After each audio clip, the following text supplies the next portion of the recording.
Hello everyone, welcome back to my channel. তোমরা প্রত্যেকে কেমন আছো? আশা করি প্রত্যেকে খুব ভালো আছো, আর আমি তো তোমাদের ভালোবাসায় সবসময় খুব ভালোই থাকি। তো আজকে হচ্ছে সপ্তমী, তাই তো? তো আমরা আজকে বেরোচ্ছি। কোথায় যাচ্ছি বলবো না, এটা একটা তোমাদের জন্য সারপ্রাইজ থাকলো। তো তোমরা ব্লগটা পুরোটা দেখলে বুঝতে পারবে যে আমরা কোথায় যাচ্ছি।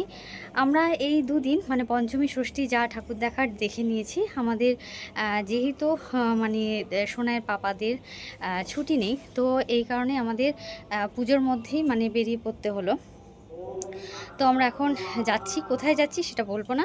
তো তোমরা খুব ভালো করে মজা করে পুজোটা কাটাও। তো তোমরা খুব আনন্দের সহিত পুজোটা কাটাও, তোমাদের পুজোর সবার প্রত্যেকের খুব ভালো কাটুক এই কামনাই করি। তো চলো দেখতে থাকো কোথায় যাচ্ছি, কারা কারা যাচ্ছি, কি করছি, চলো। তো এই দেখো ফাইনালি আমরা সবাই চিল্লার পার্টি এক জায়গায় হয়ে গেছি বহরমপুর কোর্ট স্টেশনে।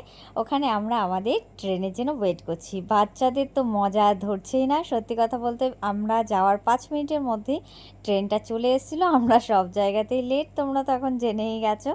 তো যাই হোক, আর ট্রেনটা আসার পর আমরা যে যার জায়গা ধরে বসলাম, আর বাচ্চারা বাচ্চাদের মতো খেলা শুরু করে দিল। শোনাই কি দেখছি বলো তো, ওই যে একটা লোক গান করছে, ট্রেনে হয় না গান করে, তো সেই গান করছে আর দেখছে। আর এই আঙ্কেল আন্টি দুজনকে দেখে এত ভালো লাগছিল, বিশ্বাস করো ভীষণ ভালো লাগছিল।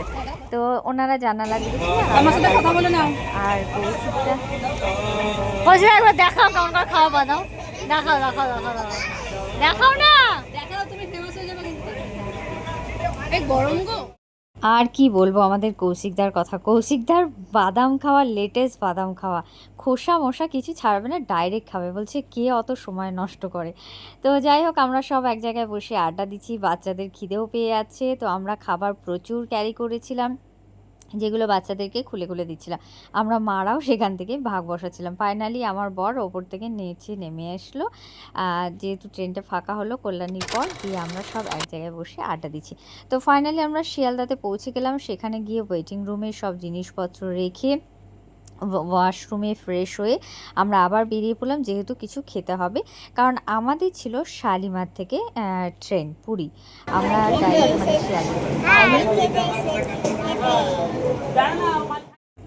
তো আমরা শিয়ালদাতে নেমে জাস্ট প্লেন খাবার একদম, যেহেতু রাত জাগতে হবে, ট্রেনে যাব অথচ রাতে ঘুম তো আমার হয়ই না। যাই হোক, খাওয়া দাওয়ার পর আমরা দুটো ট্যাক্সি করেছিলাম।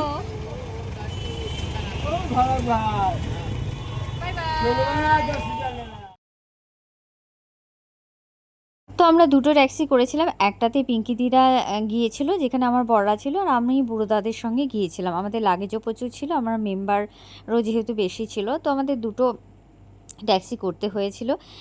পুজোর সময় এত সুন্দর লাইটিং, মানে কি বলবো। আর এই দেখো ফাইনালি আমরা শালিমার স্টেশনে পৌঁছেও গেছি, দিয়ে আমরা ওখানে বসে ট্রেনের জন্য ওয়েট করছিলাম, যেহেতু ট্রেনটা 2 ঘন্টা পরে ছিল। আর এটা হলো থার্ড এসি, আমরা থার্ড এসিতেই আমাদের বুকিং করা হয়েছিল। তো আমরা দেখো সব গল্প করছি, আর কৌশিকদাকে সবাই সান্ত্বনা দিচ্ছি, কৌশিক একদম জার্নি করতে ভয় পায়। তো কৌশিকটা ভীষণ ভয়ে ভয়ে ছিল, যেহেতু জার্নি করতে মানে ভয় পায়।